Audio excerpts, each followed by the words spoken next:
অনুরাগের ছ ধারাবাহিকের আগামী পর্বে দেখা যাবে ডাক্তারবাবু বলে দীপা যখন সূর্যকে ডাকতে থাকে তখন ডক্টর সান্যাল এবং নার্স দুজনে বুঝতে পারে যে ওই ছেলেটির স্ত্রী দীপা।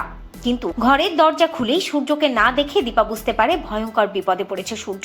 তাই দীপা কাউকে কিচ্ছু না বলে বাইরে বেরিয়ে যায় এবং চারদিকে সূর্যর খোঁজ করতে থাকে।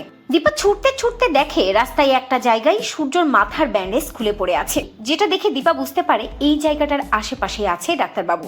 তাই দীপা চারদিকে সূর্যর খোঁজ করতে থাকে। একটা সময় দীপা ওই গুন্ডা দুজনের ডেরায় পৌঁছে যায় এবং সেখানে সূর্যকে দেখে দীপা চমকে যায়। সূর্যকে সেখান থেকে রক্ষা করার জন্য রুদ্র মূর্তিতে দীপা ওদের সামনে গিয়ে দাঁড়ায় এবং লাঠি দিয়ে দীপা আচ্ছা মতো মারধর করে ওই গুন্ডা ছেলে দুটোকে।